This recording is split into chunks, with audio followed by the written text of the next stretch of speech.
한국 정부가 북한 미사일을 탐지 추적하는 레이더 정보를 실시간으로 공유하는 방안 검토에 들어갔다고 일본 언론이 지난 1월 1일에 발표했습니다. 이 언론사는 한일 정보 관계자 인터뷰를 통해서 미국의 인도태평양 사령부 일부를 격려해 한일 양국이 북의 미사일을 즉시 공유하는 방안을 놓고 기술 검토를 시작했다라고 보도했습니다. 한국 간에는 군사정보보호협정이 체결되어 있습니다. 뼛속까지 친일이라 자랑하던 이명박 정부 시절이었던 2012년 밀실에서 추진되던 군사정보보호협정은 온 국민의 반발로 서명 50분을 남기고 체결이 연기되었습니다. 2012년은 미국이 아시아로의 회귀를 천명하고 본격적으로 대중국 압박 정책을 시작할 때입니다. 2016년 7월 한미는 사드를 한국 성주 김천 지역에 배치할 것을 결정하였고, 박근혜 퇴진 촛불이 활활 타오르던 2016년 11월 한일 군사정보보호협정이 기습 체결되었습니다. 이 협정은 한국과 일본이 북한의 미사일 발사가 이루어지면 사후에 정보를 교환하는 방식입니다. 미사일은 음속의 5, 6배가 되고 미국은 동북아 지역에서 중국을 겨냥한 거대한 미사일 방패망을 구축하려 하기 때문에 한일 군사정보보호협정으로는 미국의 성에 차지 않습니다. 미국 입장에서는 더 빠른 정보 공유가 필요하며 지난 11월 한미일 정상회담에서 미사일 정보에 대한 실시간 정보 공유를 합의한 바 있습니다. 이는 분명 2016년 체결된 한일 군사정보보호협정에 비해서 한 발 더 나아간 것입니다.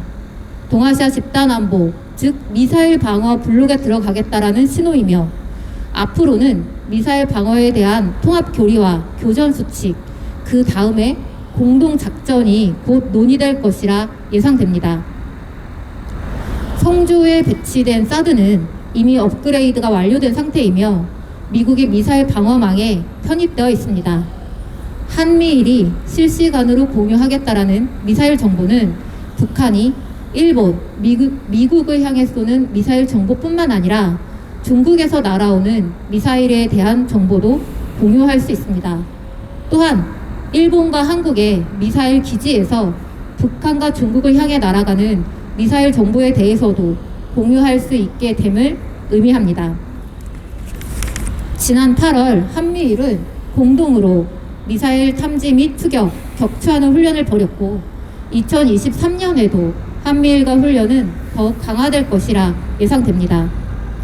얼마 전 일본은 반격 능력을 보유할 수 있도록 안보법제를 개정했습니다.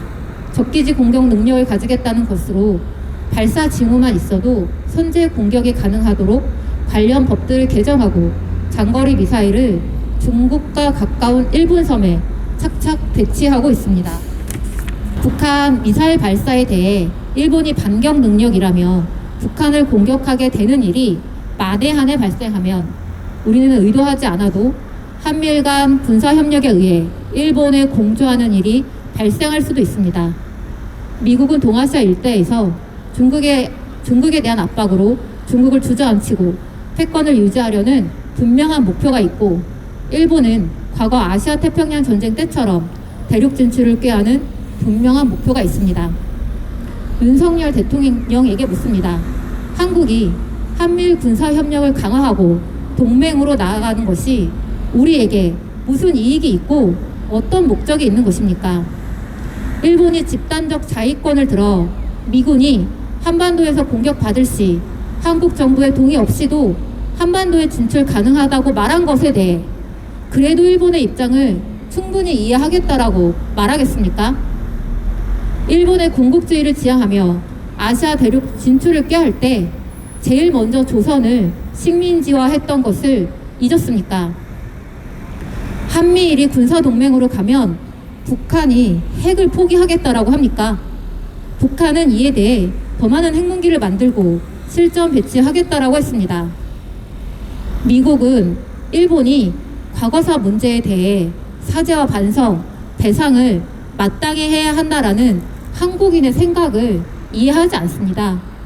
2차 세계대전 2차 세계대전이 일본의 항복으로 끝난 후 일본의 전쟁 책임과 배상, 평화에 대한 다짐을 받아놔야 했던 도쿄 재판과 강화회의에서 위안부 문제나 강제징용에 대해서는 한마디도 책임을 묻지 않았던 나라가 미국입니다. 한국 전쟁이 한창이던 1951년에 미국 전략에 필요하니 한국과 일본이 수교를 맺으라고 한자리에 앉힌 나라가 미국입니다.